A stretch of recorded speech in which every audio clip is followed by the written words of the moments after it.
Hi குட்டீஸ், இன்றைக்கான குட்டி ஸ்டோரி பார்த்துடலாமா? இன்றைக்கி என்ன பார்க்க போகிறோம்னா, மறுபடியும் தவளை தான் பார்க்க போகிறோம். தவளைங்க எல்லாமே காட்டுக்குள்ளே போய்கிட்டுருக்குங்க.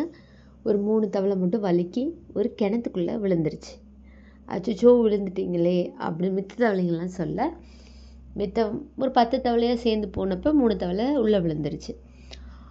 அப்புறம் அது ஃபுல்லாக வழுக்கு, கிணறுனா எப்படி இருக்கும், வழுக்கி ரொம்ப இதால் இருக்கும், அப்படி தான் இருந்துச்சு.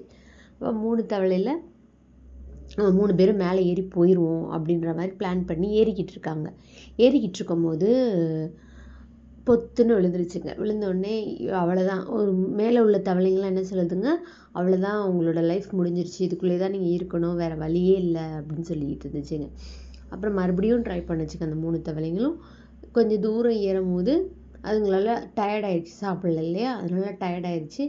மறுபடியும் பொத்துன்னு கீழே விழுந்துருச்சு. அது ரொம்ப பாசம் பிடிச்சிருந்தனால வலிக்கி கீழே விழுந்துருச்சு.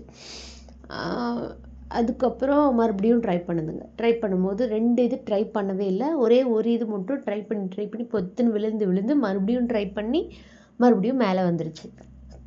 மேலே வந்தோடனே எல்லா தவளைக்கும், மீதி இருந்த 7 தவளைக்கும் ரொம்ப ஆச்சரியம். அந்த 2 தவளைக்கும் ரொம்ப ரொம்ப ஆச்சரியமாக இருந்துச்சு. எப்படிடா, நம்ம அவ்வளோ கஷ்டப்பட்டோம், துப்புன்னு விழுந்தோம், ஆனாலுமே நம்மளால் ஏற முடியல, அவங்க மேலே இருந்துட்டு உங்களால் ஏற முடியாது, உங்கள் லைஃப் முடிஞ்சிருச்சு, இவ்வளோ தான், நீங்கள் இங்கே தான் கிடக்கணும் அப்படிலாம் சொன்னாங்க. அதையும் மீறி அந்த ஒரு தவளை மட்டும் எப்படி மேலே போச்சு அப்படின்னு யோசிக்கும் போது அந்த தவளைக்கிட்ட போய் கேட்குறாங்க. அந்த தவளைக்கு காதே கேட்கல. எனக்கு காது கேட்கல அப்படின்ற மாதிரி மற்ற இன்னொரு தவளைங்களெல்லாம் சொல்லிச்சு, அதுங்களுக்கு காது கேட்காது அப்படின்னு. அப்போ தான் அந்த மற்ற எல்லா தவளையும் ரியலைஸ் பண்ணுச்சு, நம்ம மற்றவங்க பேச்சை கேட்டு நம்மளோட முயற்சியை கைவிட்டுறோம்.